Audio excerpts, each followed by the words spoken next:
Black,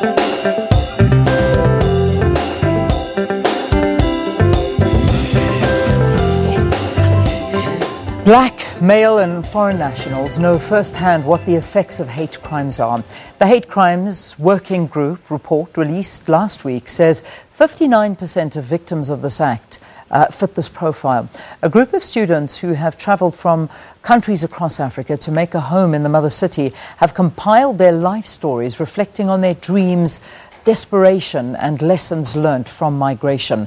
We are now joined by the co-publisher of the book, Melanie Govinda, as well as one of the co-authors, Janssen Tshambu Lutansi. Good to have both of you, and in our Cape Town studios, of course. Thank you very much for joining us.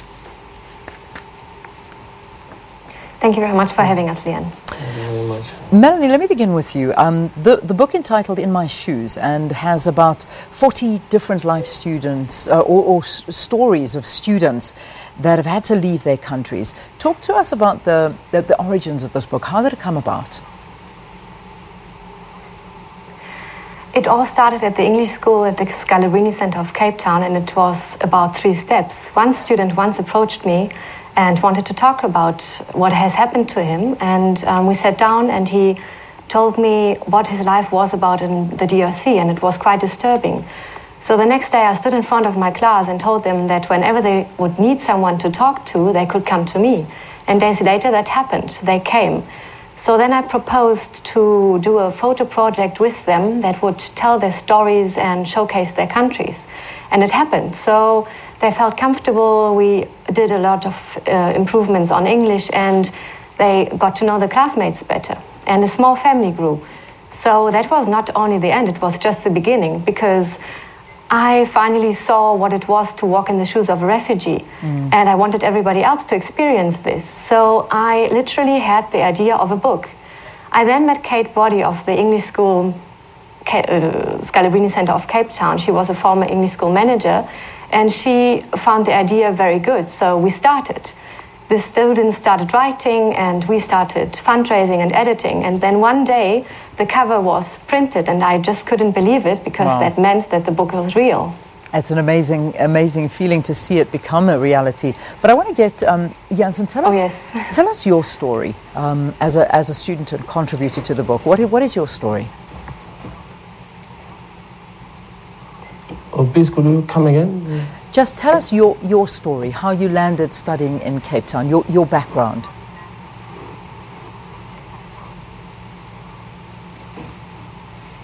Why did you come to me? Oh, it was, I was tired of the situation in which we lived in my country.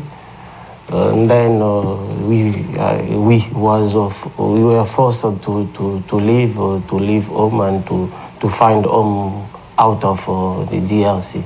And then the idea came to come to South Africa, exactly in Cape Town, and to find a home here. That there is a lot of situation who pushed us to leave. Such as war, poor living conditions, and serious human rights abuses from our governor. So how long have you now been in Cape Town for? Or shall I say in South Africa?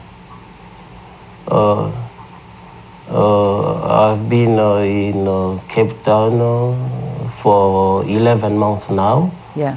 I'm here since March of last year. No, then 11 months now. Yeah. Yeah. How has it been leaving your country?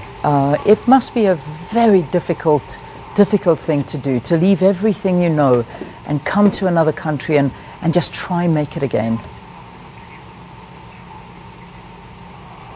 Yeah, it was difficult. It was not easy to leave your native place, to go to another place, to try to accommodate with the new way of living, and find new friends, to try to get adaptation, with the new way of living. It was difficult, but we tried to to do our efforts to feel comfortable in our skin. It was not easy, but we tried to get it.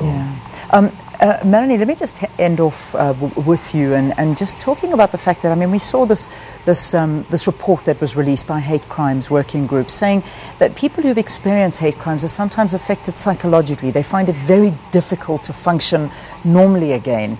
I imagine some of the experiences that you've heard from the students, do they reflect this? Is it difficult for them to pick up the pieces, try and build it up again?